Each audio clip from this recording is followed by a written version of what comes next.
تو کیا کوئی اس نبی کے اس پیغمبر کے خاکے بنائے تو وہ امت چین کی زندگی جی سکتی ہے؟ وہ قرار کے لمحے گزار سکتی ہے؟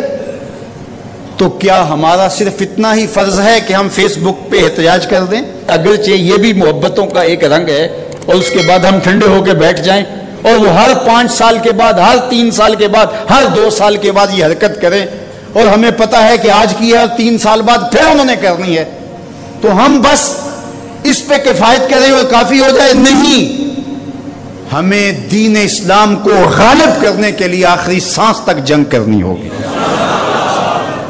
یہ کبھی بھی ختم نہیں ہوگا جب تک دین اور اسلام اور حق اور حقانیت غالب نہیں ہوں گے، اور اس کے لیے ہر شخص جس شعبے میں ہے خلوص کے ساتھ، وہ عالم دین ہے، وہ منبر و محراب کی ذمہ داریوں کو نبھا رہا ہے، وہ تدریس کی مسند پہ بیٹھا ہے، وہ ملک کی معیشت کی ذمہ داری لیے ہوئے ہے، اور سلطنت کے ذمہ دار لوگ ہیں، جو جہاں بھی بیٹھا ہے اس کو چاہیے کہ اپنی زندگی کی ایک ایک سانس لگا دے، اپنی ساری صلاحیتوں کو صرف کر دے، جتنی جلدی ہو سکے اسلام غالب ہو۔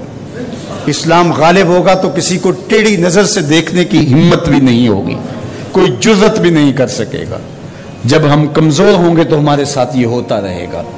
تو آئیے میں اور آپ یہ عزم کریں کہ اپنی ساری زندگی رسول اللہ کے نام لگائیں گے، جئیں گے تو حضور کے لیے، مریں گے تو حضور کے لیے، اور آخری سانس تک حضور کے وفادار رہیں گے۔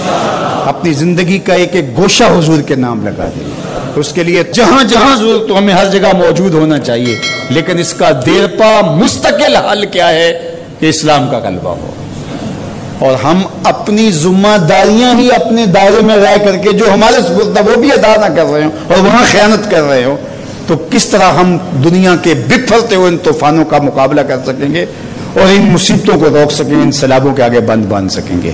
تو اپنے حصے کا کام ضرور کیجئے، اور دن رات۔ حضور کے ایک صحابی ہیں جن کا نام ہے اصلاح بن شریک رضی اللہ تعالیٰ عنہ۔ ڈیوٹی کیا تھی، ذمہ داری کیا تھی؟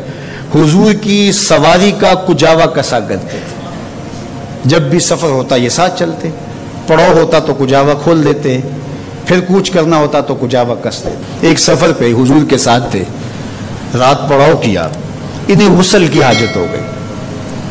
پانی اتنا ٹھنڈا تھا کہ اگر یہ اس پانی سے غسل کرتے تو بیمار پڑ جانے کا خوف غالب تھا، تو یہ کہیں سے لکڑیاں جمع کر کے لاتے کہ پانی گرم کروں اور غسل کروں۔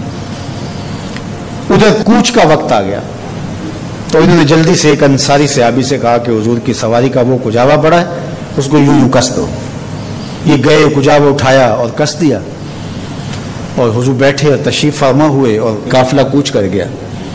یہ پیچھے سے غسل کر کے تسلی سے اور پھر سواری لی، اور جلدی جلدی یہ بھی دوڑاتے ہوئے قافلے کے ساتھ شامل ہو گئے۔ اور جو ہی ان کی سواری حضور کی سواری کے قریب آئی تو آقا کریم نے دیکھا اصلہ بن شریک اور مسکرائے اور کہا، اصلہ آج کجاوا بدلا بدلا سا لگتا ہے، تمہارے ہاتھ کا کسا ہوا نہیں لگتا۔ عرض کی حضور میں نے کسا بھی نہیں ہے، یہ تو فلاں انصاری نے کسا ہے۔ تو میرے حضور نے فرمایا، تم نے کیوں نہیں کسا؟ تو سنو ذرا ان کے لفظ، تمہاری روح وجد کرے گے، لوگ سمجھے ہی نہیں دین کیا ہے، ذرا رنگ دیکھو ادب کا۔ حضور نے فرمایا، اصلاح آج کجاوا بدلا بدلا سا لگتا ہے۔ عرض کی حضور میں نے کسا بھی نہیں، یہ تو فلاں انصاری نے کسا ہے۔ تو کہا تم نے کیوں نہیں کسا؟ کہا حضور میں غسل سے نہیں تھا، اور میں نے گوارا نہیں کیا کہ جس سواری پہ آپ نے بیٹھنا ہے اور جس کجاوے پہ آپ نے تشریف رکھنا ہے ان لکڑیوں کو بھی بے وضو ہاتھ لگاؤں، ان لکڑیوں کو بھی بغیر طہارت کے چھوؤں، یہ میری محبت نے گوارا ہی نہیں کیا۔ یہ محبت کا تقاضا ہے یار، جس آقا کی محبت کا تقاضا یہ ہے کہ عاشق بے غسل ان لکڑیوں کو بھی نہیں چھوتے، تو کیا کوئی اس نبی کے اس پیغمبر کے خاکے بنائے؟